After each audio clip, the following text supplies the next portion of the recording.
하나님 말씀은 누가복음 11장 13절 말씀입니다.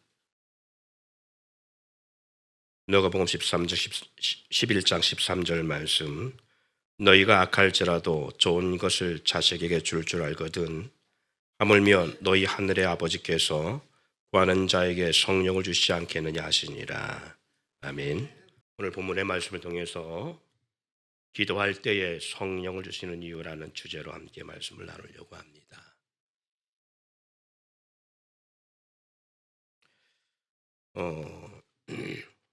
우리는 이렇게 이 말씀을 나눌 때에 우리는 이런 생각을 가질 수 있습니다. 혹 높아심에 우리 생활도 어렵고 삶의 여러 가지로 궁핍하고 필요한 것도 많은데 생활과 무관한 말씀을 전한다고 생각할 수 있습니다. 기도할 때 성령을 주신다고 말하는데 기도할 때 정말 하나님이 우리 가운데 응답하시는 게 급하고 내 삶을 바꿔주시는 게 급하지 성령을 주시는 건 무슨 우리의 삶의 생활 속에 연관이 있겠는가 할 수 있습니다. 그렇지만 저는 믿습니다. 하나님의 말씀이 선포되면 하나님이 행하실 걸 믿고요. 약속을 선포하는 이유는 말씀이 행하실 것을 믿기 때문에 지금까지 하나님은 우리의 삶 속에 또 그리고 하나님의 말씀이 선포되었던 창세일이 지금까지도 하나님은 말씀이 선포되셨고 그 말씀대로 이루어져 오셨습니다. 지금 이 말씀이 여러분에게는 전혀 동문서답 같은 그러한 말씀이 될 수 있습니다. 그러나 고난당하고 어려운 환경을 당할 때 오늘 선포된 말씀이 기억될 것이라 믿어요. 하나님의 성령은 진리 영이기 때문에 선포된 메시지는 반드시 생각나게 하고 우리를 깨닫게 하신 역사가 있습니다. 그 중에 하나가 기도할 때에 성령을 주시겠다라는 약속의 말씀입니다. 오늘 본문 가운데 말씀하고 있지요. 너희가 악할지라도 좋은 것을 자식에게 줄 알거든 하물며 너희 하늘 아버지께서 구하는 자에게 성령을 주시지 않겠느냐 하시니라. 하나님 아버지는 자녀들인 우리가 기도할 때에 구하는 것을 주시겠다고 말씀하지 않으시고 뭐라고 약속하고 있다고요? 성령을 주시겠다고 말씀하십니다. 예수님은 하나님이 성령을 주신다는 말씀을 다른 부분에는 좋은 것이라고 표현합니다.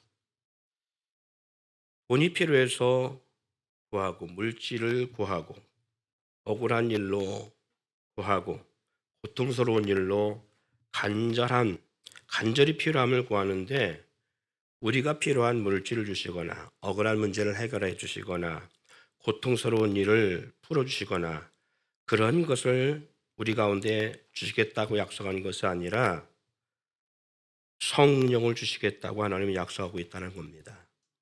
뭐 할 때? 기도할 때에 우리의 필요를 채워주신다고 말씀하지 아니하고 뭘 주신다고요? 성령을 주시겠다고 약속합니다. 수많은 우상들이나 어둠의 신들은 구하는 대상의 것을 줄 수 있을지 모르겠지만요.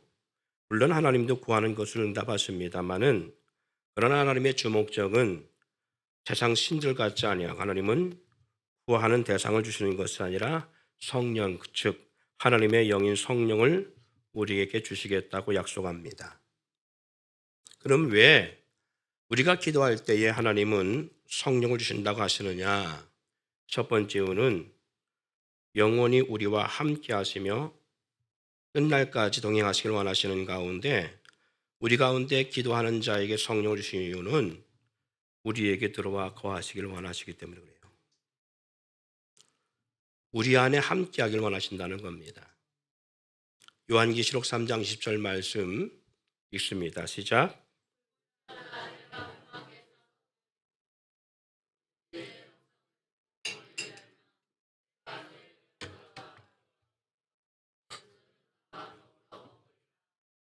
뭐라 기록하고 있어요? 내가 그에게로 들어가 그로 더불어 먹고 그는 나와 더불어 먹으리라.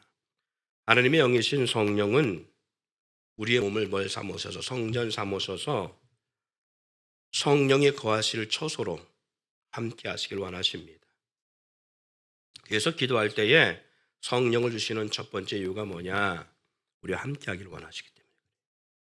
그 이유는 뭐예요? 하나님이 세상을 이처럼 사랑하사 우리를 사랑하시기 때문에.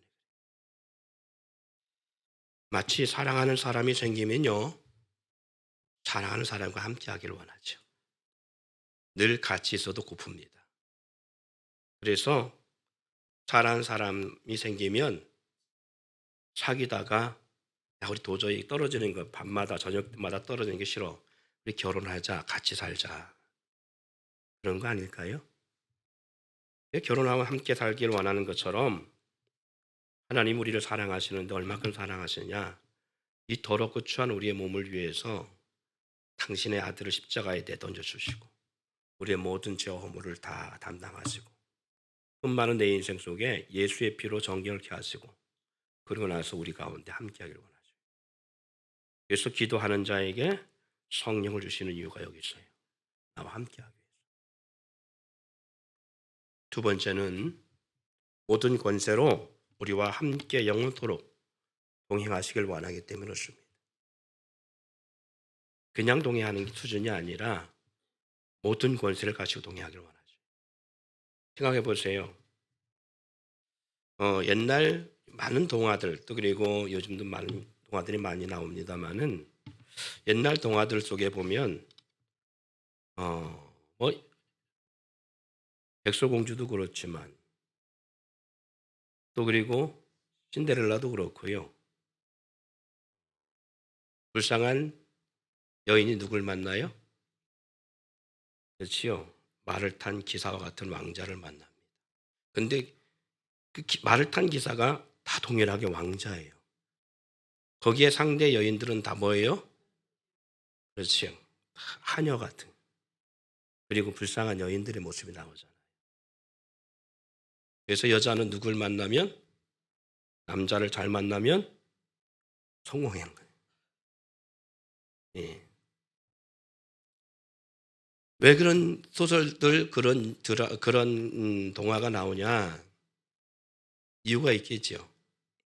이유가 있겠죠. 사람은 누구나 능력 있는 사람을 만나면 근데 그 능력 있는 사람이 인격도 좋고 그리고 능력도 있으면 더할 나위가 없지요.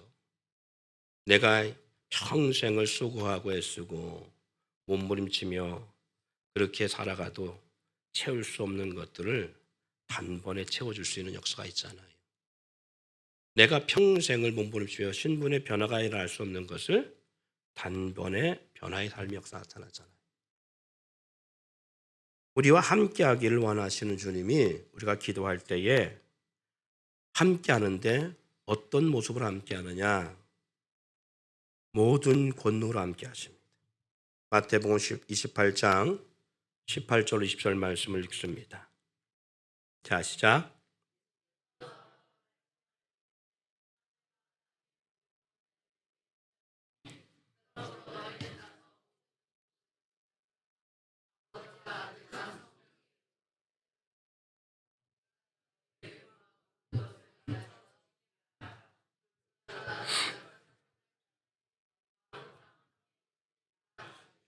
네, 믿어요. 여기 말씀 속에 보니까 여러분 읽었던 말씀 속에 보니까 하늘과 땅의 모든 권세를 내게 주셨으니 하늘과 땅의 모든 권세를 가지신 주님이 언제까지 함께한다? 세상 끝날까지 누구와 나와 함께 하신다고 말씀하고 있습니다. 이건 약속이지요. 약속. 하늘과 땅의 모든 권세를 가신 주님이 세상 끝날까지 함께 하시겠다는 약속이에요. 예. 내 도움이 필요해서 함께 하길 원하는 게 아니에요. 사람은 결혼할 때 각자 자기 도움을 내가 도움이 필요해서 결혼하는 경우가 많은데 하나님은 우리와 함께 하시는 이유 나와 함께 영원히 함께하는 것은 나에게 도움을 받고자 함께하는 것이 아니라 하늘과 땅의 모든 권세를 가지시고 나를 돕기 위해서 함께 하세요. 최고의 동역자로, 최고의 돕는 자로 함께 하신다는 겁니다. 세 번째는 모든 피조물이 원하는 하나님의 자녀로 세워지길 원하시는 분이시기 때문에 그러한 능력을 함께하길 원하십니다. 로마서 8장 19절로 21절 속에 보니까 피조물이 고대하는 바는 하나님의 아들들이 나타난 것이다 라고 말씀하고 있어요. 피조물이 간절히 고대하는 것이 하나님의 아들들 나타난 것인데 하늘과 땅의 모든 권세를 가진 주님이 나와 함께 하심으로 모든 피조물들이 그 앞에 복종되어지길 원하시는 것. 여러분 기억하세요. 여러분들이 예수를 그지처럼 알던 하나님을 알기를 정말 개똥처럼 알던 정말 저와 여러분들이 하나님을 정말 인정하고 그분을 신뢰하고 그분을 존귀하게 된다면 우리는 하나님을 거지처럼 대하면 안 돼요. 내가 쓸 것은 수십만 원, 수백만 원을 예를 들어서 내 필요를 위해 쓰지만 하나님 앞에 드리는 삶은 그보다 10분의 1도 아니 1000분의 1도 안 되는 작은 것을 드리면서도 그거 드렸다고 우리가 그렇게 살아가고 있는 삶을 살아간다면 예배도 마찬가지입니다. 사역도 마찬가지. 지 기분 내키는 대로 사역하고 그리고 하나님 안에서의 공동체를 우습게 알고 언젠가 후회합니다. 진짜 언젠가 후회해요. 주님 앞에 서는 날 정말 후회해요. 여러분 지난 몇 년 동안 예배 나가는 부분을 함께 나눴어요. 예배가 뭐다? 1시간 시작해서 그래서 저희 교회는 사도신경을 안 해요. 왜? 그걸 시작으로 하라니까. 그래서 10시 반이든 뭐 40분이든 주어진 대로 시작을 해요. 근데 축도는 안 하면 또 이단 될까 봐 어쩔 수 없이 해요. 근데 축도는 언제 해야 되냐면 사실은 점심 먹고 오후 활동 끝나고 그때 축도해야 돼. 그래야 예배가 온전하게 돼. 그렇지 않으면 축도 딱 끝나면 가. 아니요. 예배 반쪽 예배입니다. 왜냐하면 사도행전에 성령이 역사할 때 예배의 모습이 어땠어요? 함께 모여 떡을 떼며 기쁨과 순전한 마음으로 서로 교제하며 기도하기를 힘쓰고 다 이루었어요. 그런데 이 1시간 잠깐 찬양하고 말씀 듣고 그리고 돌아가는 거? 아니요. 그 예배 다 아니에요. 그래서 삶의 예배가 얼마나 중요한가를 지난 몇 년 동안 나눴던 거예요. 제가 알아요. 하나님의 성령 역사하지 않으면 사람의 100번, 1000번 말해도 소용없다. 그래서 사람의 말로 들으면 소용없다. 그리고 공적 예배가 주어져 있잖아요. 공적 예배는 하나님과 나 사이 약속이에요. 이것은 우리 교회가 시작한 이래 지금까지도 있는 것들이에요. 20년 동안 공적 예배. 이것은 우리 교회만이 아니라 전 세계 교회가 한국 교회가 시작된 이후 지금까지도 공적 예배의 이 틀은 갖고 있잖아요. 그건 약속이에요. 그런데 주일날 약속을 하고 수요일날 다른 약속 잡고 금요일날 이래저래 다 핑계대고 뭐라 하냐면 약속이 있어서 어떤 것이 선약이었을까? 어떤 것이 선약일까? 하면 교회가 시작된 일에 공적 예배가 시작된 것이 함께 시작되면 그것이 선약이지.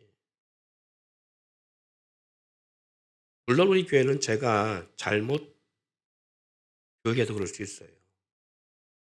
제가 대외적인 일로 없으면 가정 예배를 돌리고 그랬더니 이런 병폐가 있을 수 있지만 그럼에도 불구하고 여러분 하나님과 약속을 지키는 해인데 2월 2달이 지나갔지요. 3월 초입니다. 근데 그 약속을 하나님과 약속했으면 우리는 어떻게 보면 생명처럼 지켜야 돼요.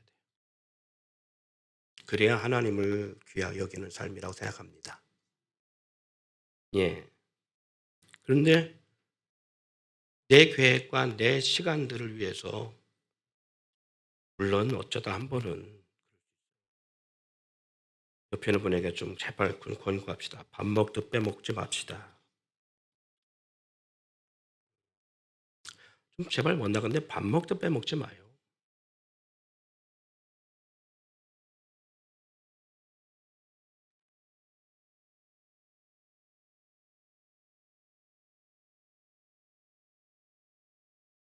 여러분이 하나님이라면 어떨까? 바꿔 생각해 보세요. 여러분이 하나님이고 하나님이 나에게 그렇게 한다고 생각해요. 아니 그걸 떠나서 이렇게 저 쉽게 설명할게요. 지금 적용시켜 볼게요. 여러분이 목사예요.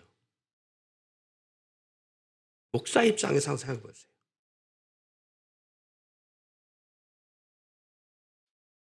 목회에 희망이 보이겠죠. 그죠? 그래서 하나님은 사람을 믿지 마라. 오직 나를 믿어라. 그걸 훈련시키는 거예요. 어쨌든 간에 하나님은요. 거지가 아니에요. 하나님은 내가 없어도 여러분이 없어도 하나님은 당신이 영광 받으시고 행하신 일에는 부족한 면분이에요.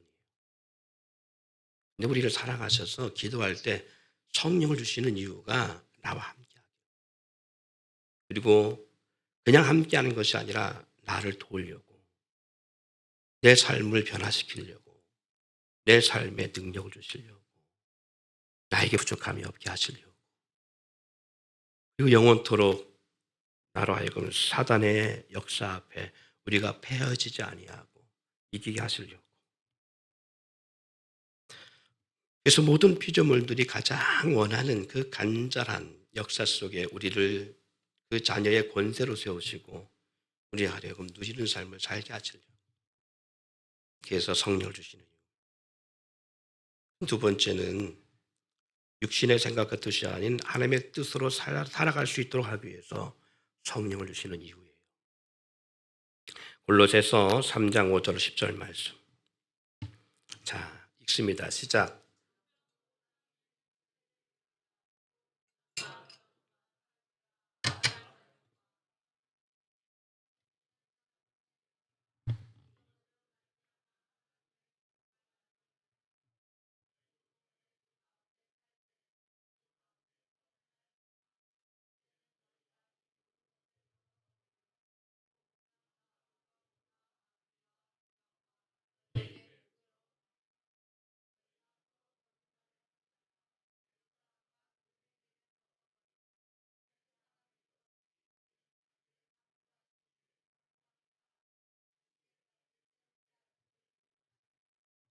그리고 땅에 있는 시체를 죽이라고 말하지요. 땅에 있는 시체가 뭐냐? 음란, 부정, 사욕, 악한 정욕, 탐심. 탐심이 뭐냐 했더니 우상 숭배라고 그렇게 친절하게 안내까지 주고 있습니다. 이것들로 말미암아 하나님의 진노가 임하는데 너희도 육체 가운데 살 때에 그 가운데 행하였다라는 거예요. 육체 가운데 살면 이렇게 땅에 있는 지체를 중심한 삶, 음란, 부정, 사욕, 정욕, 탐심 이런 삶의 마음을 가지고 살아간다는 거예요. 그런데 예수 그리스도와 함께함을 통해서 이 모든 것들을 벗어버리라는 거잖아요. 이 모든 것 벗어버리라. 곧 분함, 두려움, 악의, 비방, 너 입에 더러운 부끄러운 말, 서로 거짓말하지 말고 옛사람과 그 행위를 벗어버리라. 왜? 우리는 새 사람을 입었기 때문에, 자기를 창조하신 자의 형상을 덧입은 자이기 때문에 그래요. 그래서 왜 성령을 주시느냐라고 하면 우리는 자기를 창조하시는 형상을 따라 지식까지 새롭게 되었는데, 새 사람이 되었는데 우리가 성령과 함께 하지 않으면 자꾸 땅에 있는 지체, 육의 것, 예전에 예수 믿기 전에 사고와 생각들 거기에 머물러 있다라는 거예요. 거기로 자꾸 돌아간다라는 거예요. 그래서 육의 생각으로 가지고 지배당하고 살아간다라는 거예요. 그래서 우리가 기도하면 성령을 주시는 이유는 우리가 육의 생각에 지배당해서 사망에 이르는 삶을 살지 아니하고 새 사람을 입은 자처럼, 그래서 옛 사람의 행위를 행하지 아니하고 지시에까지 새롭게 되어진 하나님의 지혜로 살아가게 하기 위해서. 여러분 왕자와 거지의 내용을 잘 알지요.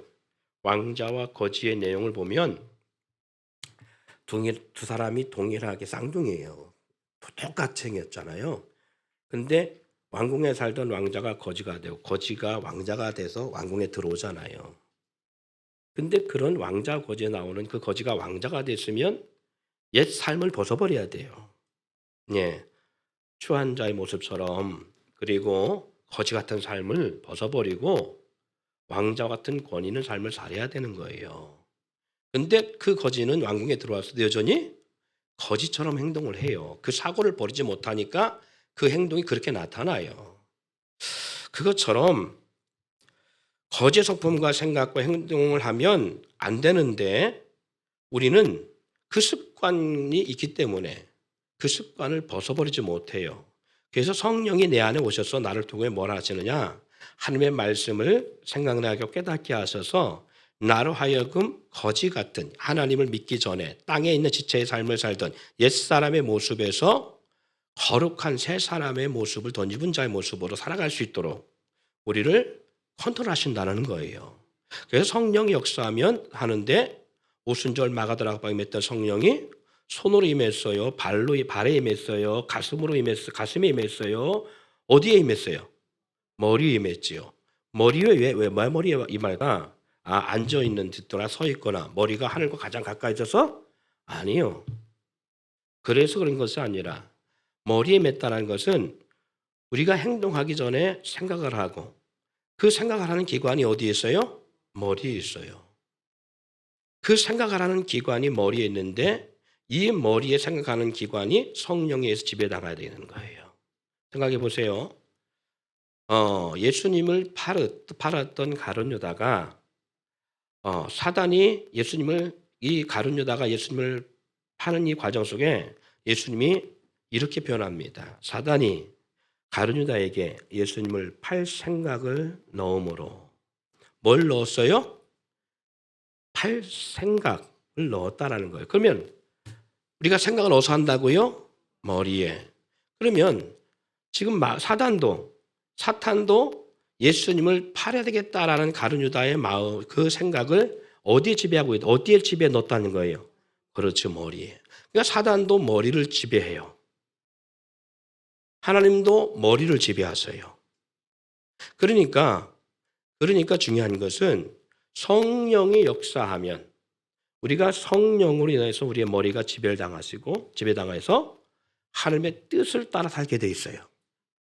그런데 성령이 지배하지 않으면 우리의 생각을 누가 지배해요? 사단이 지배해요. 그래서 사단이 지배하는 생각을 해가. 사단이 자기 생각을 집어넣는다고요. 어디에? 우리의 머리에, 생각에. 할렐루야. 그걸 기억하셔야 돼요. 그래서 성령이 초대교회 임할 때 각 사람 머리 위에 불이 혀같이 갈라져 임했다라는 것은 우리의 머리가 생각하기 때문에 그 생각의 기관인 머리를 지배하셔서 성령의 원하시는 생각으로 살아가게 하기 위함입니다. 예. 그래서 성령을 통해서 생명의 생각과 성품 그리고 삶을 살아가기를 원하시기 때문에 기도할 때에 돈을 달라고 기도하는데 성령을 주시는 이유, 억울하다고 외치는 데에 성령 주시는, 내 아픈 거 해결하려고 하는 데에 문제를 기도하지만 물론 문제는 아픔에도 해결했지만 성령을 주시는 이유, 우리의 필요를 구하는 데에 성령을 주시는 이유는 우리의 생각과 마음이 사단에게 지배당하지 아니하고 오직 하나님의 뜻에 살아갈 수 있는 삶을 살게 하기 위해서 하나님이 성령을 부어주시는 역사 중에 하나입니다. 또 한 가지는 하나님의 비전, 뜻을 알게 하기 위해서 주의 비전을 우리를 통해 이루시기 위해서 성령을 주시는 그 네 번째 이유입니다.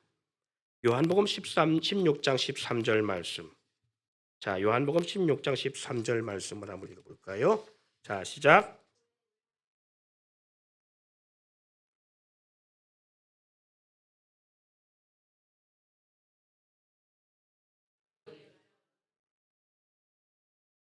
예? 요한복음 16장 13절 말씀이 그거예요? 그러나 자, 읽습니다. 시작.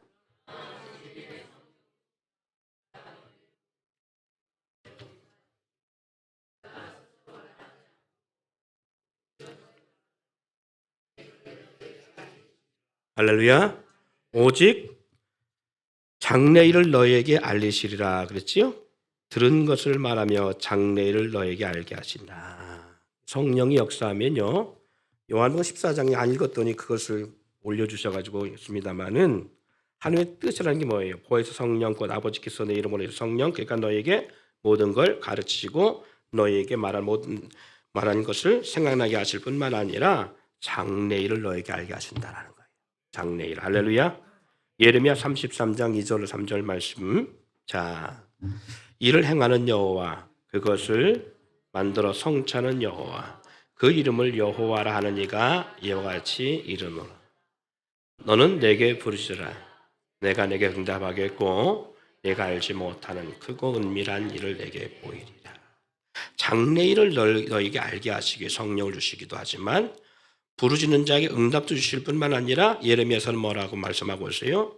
내가 알지 못하는 크고 은밀한 일을 내게 보인다. 이게 뭐예요? 하나님의 비전들입니다. 하나님의 비전을 알게 하시고 하나님의 비전을 통해서 하나님의 뜻을 통해서 이루어진다는 거예요. 여러분 기도하지 않으면 어떻게 한다고 했어요? 기도할 때에 성령을 주셔서 우리로 하여금 하나님과 동행하고 하나님이 함께 하시고 권능으로 함께 하실 뿐만 아니라 우리를 성령 삼아서 함께 하신 이유는 지금 말씀하고 나눈 것처럼 하나님의 뜻을 알고 뜻대로 나가게 하시기도 하시고 또 어떤 삶의 역사를 하나님의 비전을 이루시게 하는 역사를 만들어내시기도 하시기 위해서 성령을 주시는데 그럼 기도하지 않으면 성령 역사하지 않고 성령 역사하지 않으면 누구 생각으로 살아가요? 어떤 생각으로? 육의 생각으로 살아가는 거예요. 육의 생각으로. 육의 생각으로 살아가면 어떻게 되겠어요? 결국 육의 생각 중 많은 부분이 사단에 의해서 지배당합니다. 네, 사단이 그렇게 한 것처럼 사단이 주는 생각으로 살아갈 수밖에 없는 역사를 만들어내요.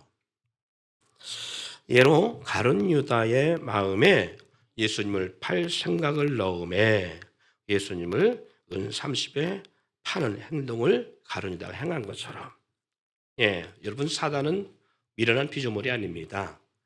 여러분 마귀 사탄은요 타락하기 전에 그가 지음받을 때에 하나님의 보석수보다 2보석이 부족한 10가지 보석으로 단정했다고 표현할 만큼 아주 강력한 능력과 남다른 지혜가 있던 존재고 그러한 권능이 있던 존재였어. 하와를 미혹할 때 사단은요 어떻게 미혹했어요? 하와를 하여금 나 저 사단하고 말하지 말아야지. 그렇게 맹세하고서는 그랬지만 말하지 않을 수 없는, 말하지 않으면 견딜 수 없는, 말할 수밖에 없는 방법으로 하와를 미혹했어요. 그러니까 사단이 역사하면 다 당해요. 사단이 역사하면. 사람은요, 직접적 방법으로 미혹하면 미혹당하지 않습니다. 예를 들어서 부모들이 자녀를 키울 때 그러잖아요.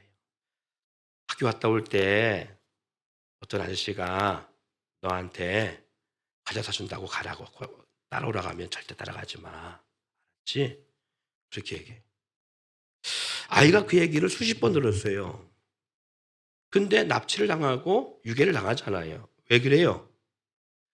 그 말을 듣고 애가 머리가 생각이 짧고 우둔해서? 아니요. 따라갈 수밖에 없는 상황으로 미혹하기 때문에 그래요. 야, 내가 너 깎아 사줄게. 내가 너 자전거 사줄게. 뭐 사줄게. 빵 사줄게. 밥 사줄게. 나 따라올래? 절대 안 따라가지요. 왜? 배웠는데 그렇게. 그러면 그 아이를 은치 같은 아이를 따라오게 만들려면 어떻게 하겠어요? 은치 같은 아이가 나를 따라오게 만들려면 그렇게 미혹해요?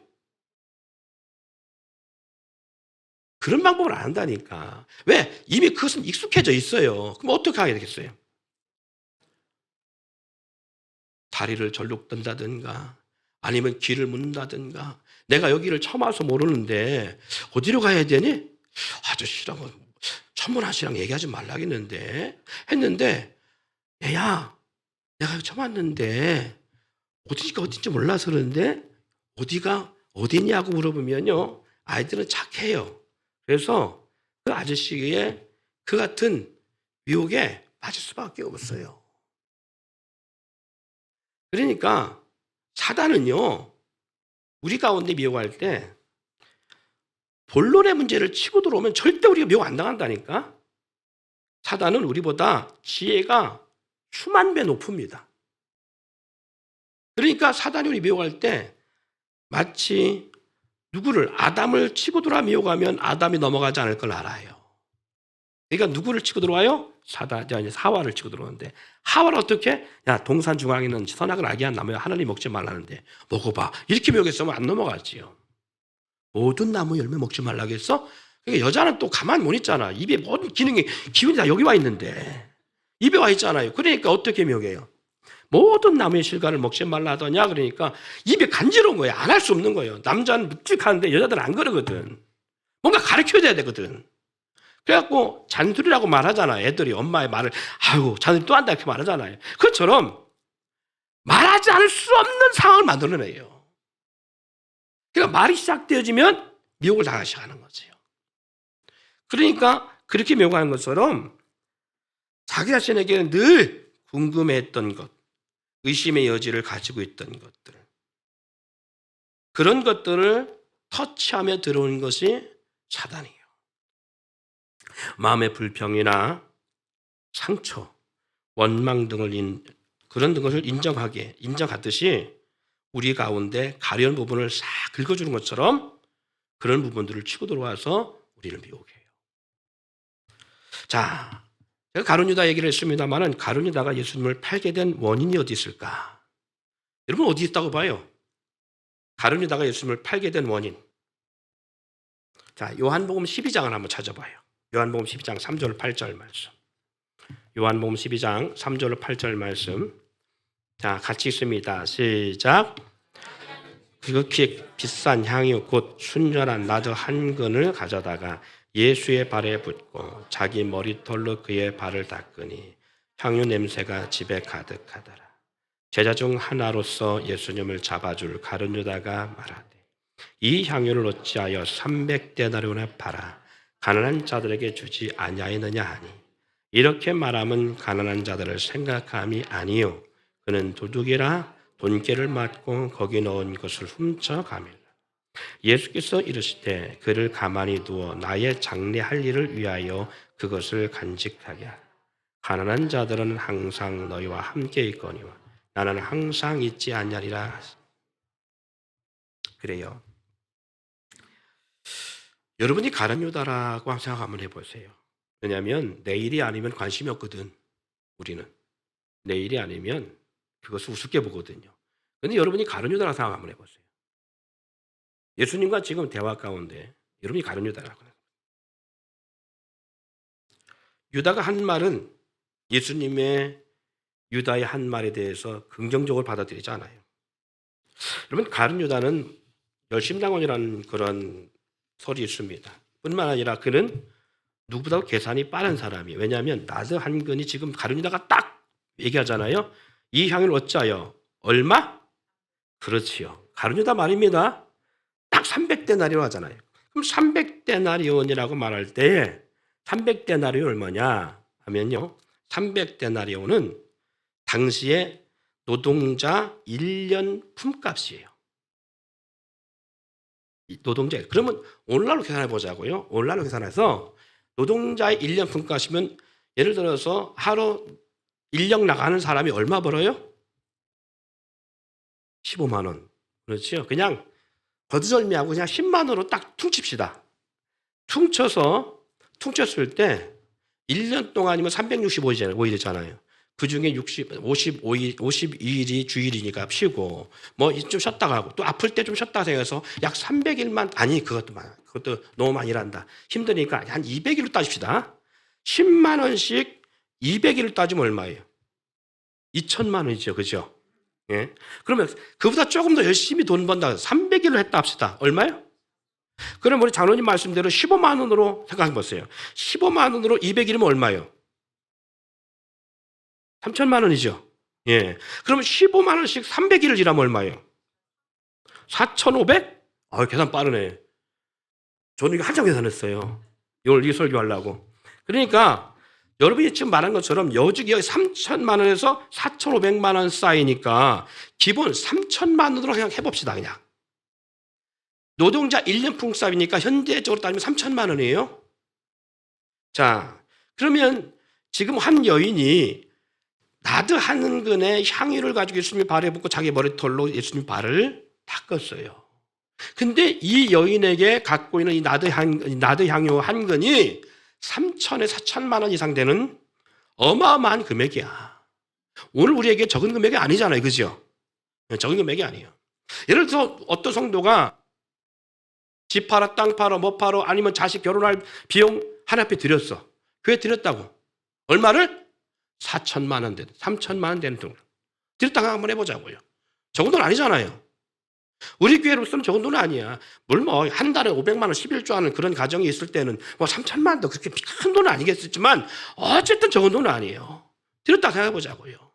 그런데 이건 교회를 위해 드린 것이 아니라 어디에? 예수님의 발에 부어드렸어요. 한 방에 3천만 날렸어. 아니, 돈이 그렇게 많은 것도 아닌데 별로 저는 이게 되게 쇼킹하더라고요. 한 방에 드렸다니까 예수님 발에. 그랬더니 이 가룟유다가 딱 그러잖아요. 아니 그걸 왜 허비해? 여기 뭐라고 말하냐면 지극히 비싼 향유 순전한 나드 한 근을, 그러니까 3천에 4천만 원 되는 엄청난 금액의 물질. 이 여인은 도대체 이 나드 한 근을 왜 갖고 있을까? 이스라엘은 원래적으로 여자가 시집 갈 때 지참금이 있어야 되는 거예요. 이 정확한 표현인지 모르겠습니다만은 지참금이 있어야 되는데 우리는 통장에 돈을 모은다고 생각하면 고대 이스라엘은 향유를 모았어요. 시집 가려고. 그러니까 평생 모은 거야. 결혼자금으로. 결혼자금으로 평생 모은 게 3천, 4천만 원 정도 되어지는 거예요. 근데 그것을 한 여인이 예수님에게 감동돼서 한 번에 부어드렸다니까. 이 비싼 것을. 그러니까 이 가룟유다 그러잖아요. 300데나리온에 팔아 가난한 자들에게 주었으면 머리가 비상한 사람이잖아요. 그러니까 재물을 맡았지. 예수님의 공동체 재물을 맡았잖아요. 유다가 볼 때 이 향유 옷값 사건을 유다가 볼 때 너무 허비함 같은 거잖아요. 그런데 유다가 이 향유 사건을 통해서 두 가지 반전된 생각을 갖게 되는 이유가 여기 있어요. 첫 번째, 자신의 행동, 자신의 표현에 칭찬하시기는커녕 예수님은 뭘 걸고 있다는 거예요?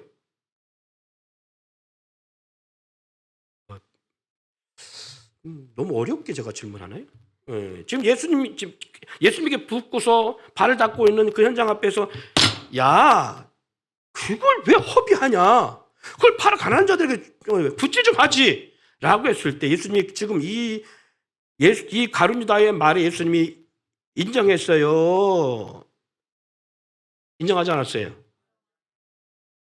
그리고 이 여인의 행동을 칭찬하고 긍휼히 받아들이잖아요. 여러분이 가룟유다 같으면 어때요? 여기서 가룟유다에게 오는 시험이 두세 가지가 있는데 어떤 시험이 올까? 이런 상황 속에서 한번 생각해 보자고요. 어떤 시험이 올까?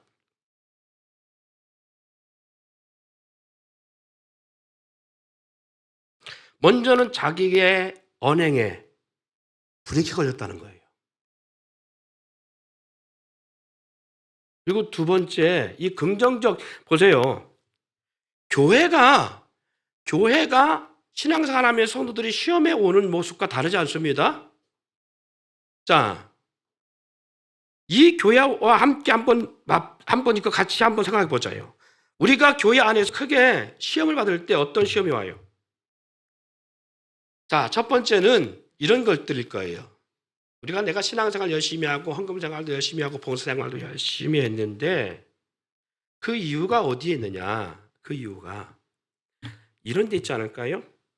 내가 성공하기를 원하고 내가 잘 되기를 원하고 내 사업이 형통하기를 원하고 출세하기를 원하고 내 삶이 회복되기를 원해. 그래서 열심히 신앙생활 했는데 안 됐어. 오히려 더 찌그러졌어. 그러면 행복하고 신앙생활이 더 하고 싶은 열정이 생길까요? 아니죠. 지금 이 대화 가운데 이 사건이 있습니다. 예수님과 가룟유다 대화 가운데 이 사건이 있어요. 뭐냐면 가룟유다는요, 아까 얘기했잖아요. 그는 야심가였다고요. 열심당원이었다고요. 예수님을 왜 따랐을까요? 왜 재무일까지 맡아가면서 주님을 쫓아다녔을까요? 다른 제자들과 같이 그는 출사하기를 원했어요. 근데 지금 예수님의 언행 가운데 뭐라고 기록하고 있느냐? 7절 말씀에 뭐라고 기록하고 있어요? 장래할 나를 위해 라는 말 표현합니다. 예수님이 산다는 얘기, 죽는다는 얘기예요. 지금 3년 동안 예수님을 그렇게 물심양면 따른 이유가 내 성공과 출세를 위한 것인데, 그런데 가룟유다의 생각과는 정반대, 주님이 죽는다는 거예요. 주님을 열심히 따르고 교회 생활과 공동체 생활 속에서 헌금하고 헌신하고 봉사하고 노력했는데 내 산업이 잘 되는 것이 아니라 반대작용이 일어났다. 그럴 때 우리는 어떻게 해요? 마음에 무기력함을 느끼고 하나님과 나 사이에 뭔가 많은 괴리감을 느끼게 만들 수도 있잖아요. 그래서 우리는 신앙생활에 해를 갖지 않나요? 누구처럼? 가룟유다처럼. 이게 가룟유다 첫 번째 시험일 거예요. 우리의 삶의 신앙생활의 시험은 바로 여기 옵니다. 사단은 가룟유다의 이와 같은 모습을 너무 잘 알아요. 그래서 사단은 이 가룟유다를 어떻게 치고 들어오냐? 봐, 너 인생 종쳤어. 끝나. 네가 예수님이라고 믿고 따랐던 그 존재가 어때? 죽잖아. 네 인생이 이제 거덜났어. 그러면 뭐 하겠어요? 살아남을 수 있는 방법을 택하려고 하겠죠. 가룟유다가 왜 은삼칠 팔았다고요? 같이 죽을 수 없잖아요. 예수님과 같이 끝날 수 없잖아요. 살아남아야 되잖아요. 그러니까 주님 빠이빠이. 나는 세상을 택할 거야. 우리 신앙생활 그렇지 않아요? 열심히 하던 사람이 왜 세상 일에 더 열심히 해요? 열심히 하던 사람이 교회를 다 포기하고 왜 세상에 열심히 뛰어? 같이 망할 수 없잖아요. 내가 교회와 함께.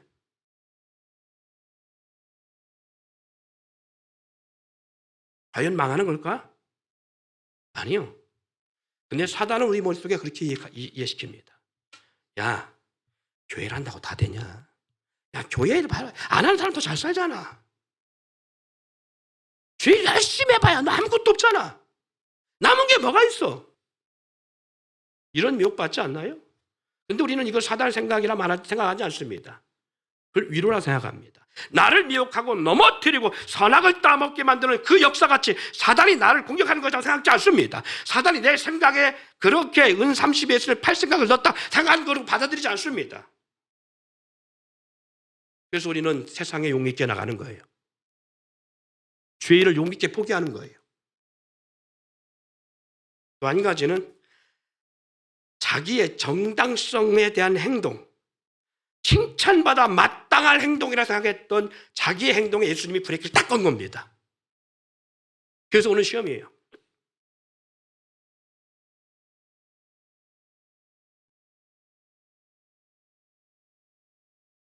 이게 바로 어떤 것 시험이냐면 우리 신앙생활에 우리 가운데는 필연적인 모습과 같은 거예요.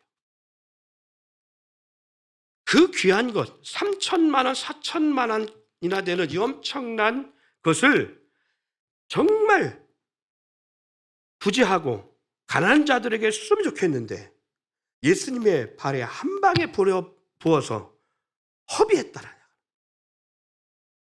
그래서 이 가룟유다는 정당성을 부여합니다.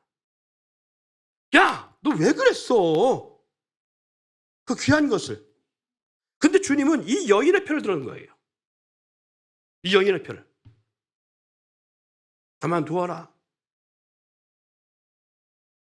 이때에 가룟유다에게는 심리적 괴리감이 빠집니다. 어떤 괴리감? 아니, 가난한 자를 위해서 왔다며, 병든 자를 위해서 왔다며, 없는 자를 위해서 왔다며, 고통받는 자를 위해서 해방자로 나서야 될 분이 자기의 영광을 위해서 그렇게 부어드리는 이 여인의 이런 행동을 용납해? 예수님도 별 볼 일 없네. 예수님도 자기중심이네. 예수님도 자기를 위해 사네. 자기 만족을 위해서 영광받는 일에 예수님도 그런 존재에 불과하네.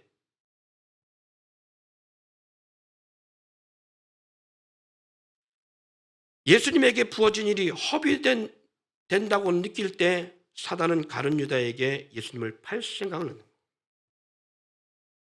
여러분, 교회 안에도 동일한 상황이 줄 수 있습니다.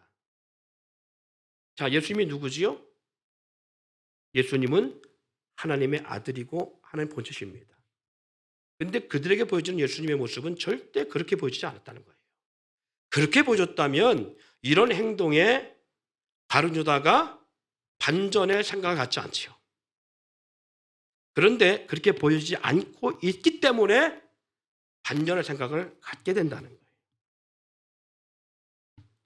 옥합 사건의 가룟 유다를 오늘날로 표현하면 열심히 힘겹게 헌금을 드렸는데 그 드려진 그 값비싼, 그 지극히 비싼, 그 엄청난 1년 내 모든 시집갈 목천의 모든 것을 교회에 드렸는데, 힘겹게 드렸는데, 근데 선교나 구제나 봉사에 쓰여지지 아니하고 주의 종에게 들어갔다고 생각하면 성도들은 뒤집어집니다. 그렇지 않나요? 성도들이 시험에 드는 첫 번째 이유 하나가 여기 있습니다.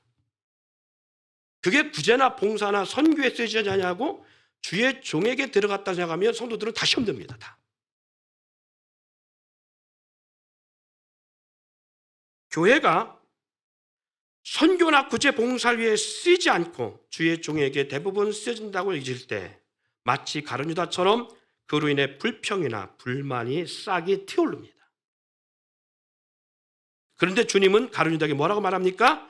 그 비싼 3,000만이 넘는 물질이 한순간에 자신의 몸에 부여지는 일에 예수님은 이 여인의 행동을 인정하고 칭찬하고 있다는 사실이지요. 즉 그렇게 예수님에게 부어진 일이 허비된다고 그러실 때 사단은 가룟 유다에게 예수님을 팔 생각을 한다는 거예요. 과연 그럴까? 예수님을 장사하기 위한 하나님의 역사가 보이지 않고 눈으로 보이고 귀로 들려지는 것을 가지고 생각하면 육의 생각은요, 영적 하나님의 뜻이 보이지 않는 법입니다. 그렇게 초라하게 죽음을 눈앞에 두고 있던 예수, 가롯이 불편하게 느꼈던 행동을 오히려 칭찬하신 주님은 우리가 너무나 잘 아는 대로 근본 하나님이십니다. 그리고 그 같은 주님의 역사는 주의 나라와 의를 이룰 만왕의 왕이신 분이심을 우리는 압니다. 그런데 가룟 유다에게는 그렇게 보이지 않았다는 거예요. 교회 안에서 주의 종은 물론 신이 아닙니다. 예수님 될 수도 없고요. 동일하게 여러분과 같은 종일 수 있는 사람입니다. 그러나 어떻게 보냐에 따라서 동일한 인생에 불과하고 성도보다 나을 것이 없는 존재를 볼 수 있습니다. 그럼에도 불구하고 주님은 이렇게 표현합니다. 작은 자에게 한 것이 내게 한 것이니라. 그리고 그 상을 잃지 않는다고 말씀합니다. 마태복음 10장 예수님은 12제자를 파송하면서 너희를 영접하는 곳에 갔을 때 그곳에 머물라라고 말씀하십니다. 영접지 아니하면 그 신발에 먼지까지 떨어버리라고 말씀하고 있습니다. 그러면서 이 10장의 마지막 부분에 가서 이렇게 말씀하시죠. 10장 40절 41을 보니까 너희를 영접하는 나를 영접하는 것이요 나를 영접하는 자는 나 보내신 이를 영접하는 것이니라. 선자 이름으로 선자를 영접하는 자는 선지자의 상을 받을 것이요 의인의 이름으로 의인을 영접하는 자는 의인의 상을 받을 것이요 또 누구든지 제자 이름으로 이 작은 자 중에 하나에게 냉수한 것이라도 주는 자는 내가 진실로 너에게 이르노니 그 사람이 결단코 상을 잃지 아니하리라 하시니라. 사랑하는 여러분, 사단은요 가룟유다처럼 우리가 육의 생각으로 살아가면 기가 막히고 절묘하게 우리에게 자기의 생각을 넣어서 넘어뜨리고 인생으로 주님을 떠나도록 회의적 생각을 갖게 하고 그리고 영혼을 망치게 만듭니다. 주님은요 우리의 이런 연약함을 알기에 사단의 공격으로부터 이기게 하기 위해서 깨어 기도하기를 원하셨고 기도함으로써 성령의 뜻을 우리로 알게 하시고 시험에 들지 않고 승리하기를 원하십니다. 물론 제가 이 말씀을 드리는 것은 제가 교회 재정을 다 먹겠다라고 해서 이 말씀을 드리는 게 아니에요. 저도 지금까지 온전한 사례비를 받지 못하고 살아왔으니까 자신 있게 드리는 말씀입니다. 교회가 시험에 드는 이유 중에 하나가 뭐냐면 지금 말한 것처럼 주의 일을 열심히 했는데 열심히 한 보상이 내 눈앞에 나타나지 않을 때 하나님의 뜻이 어딘지 모르잖아요. 그래서 기도가 필요한 것입니다. 그런데 우리는 기도하기보다 오히려 시험에 빠져서 신앙의 회의에 빠져서 시험에 드는 이때 사단은 그걸 기가 막히게 치고 들어와서 예수님을 팔게 하듯이 우리로 하여금 신앙생활을 팔게 하는 역사를 만들어내는 거예요. 두 번째 교회에 들어지는 물질이 생각할 때에 주의 종이 다 쓰는 것 같은 그러한 마음이 들게 만드는 거예요. 사단이. 그래서 큰 교회나 작은 교회나 교회가 넘어지는 성도들이 시험에 넘어지는 이유가 바로 어디 있느냐? 바로 여기 있다는 겁니다. 그러나 기억하세요. 주의 종도 물론 교회 공동체의 재정을 아주 조심스럽게 귀하게 써야 되지만 그럼에도 불구하고 성도들이 시험에 빠지는 이유 중에 하나는 교회 재정이 허비된다고 느끼실 때예요. 허비된다고. 교회가 과연 허비되는 것일까라고 하는 것을 우리는 기도의 무릎이 필요하다는 것이죠. 하나님 앞에 기도하면서 교회가 허비되는 물질이 아니라 하나님이 왜 그렇게 하실까라는 것을 우리는 먼저 기억해야 될 줄 믿습니다. 그럴 때에 교회가 시험에 빠지지 않냐고 가룟유다처럼 예수님을 파는 미련한 삶의 모습처럼 우리의 신앙생활에 시험에 빠지지 않냐는 삶이 들어올 수 있습니다. 왜 성도들이 시험에 들면 헌금이 줄까? 왜 헌금부터 줄여들까? 이유가 거기 있어요. 정말 교회가 공동체를 위해서 쓴다고 생각하면 헌금 줄일 이유는 없어요. 그런데 누구나 다 시험에 빠지면 두 가지가 들어옵니다. 첫 번째는 자기가 드리는 헌금이 줄고요. 두 번째는 예배 시간이 줄어듭니다. 그러면 우리는 알 수 있어요. 내가 지금 사단이 쳐놓은 사단이 내 생각을 치고 들어와서 자기 생각을 집어넣는 시험에 빠져 있는 사람인지 아니면 하나님의 성령에 의해서 살아가는 하나님의 영의 지배를 받고 살아가는 인생인지 알 수 있습니다. 저는 우리 교회가 영적으로 하나님의 성령의 지배 아래 있기를 소망합니다. 베드로전서 5장 8절 근신하라 깨어라 너희 대적 마귀가 우는 사자같이 두루다니며 삼킬 자를 찾나니 로마서 8장 16, 17절 이와 같이 성령도 우리의 연약함을 도우시나니 우리가 마땅히 기도할 바를 알지 못하나 오직 성령이 말할 수 없는 탄식으로 우리를 위해 친히 간구하시느라 마음을 살피시는 이가 성령의 생각을 아시나니 이는 성령이 하나님의 뜻대로 성도를 위하여 간구하심이라.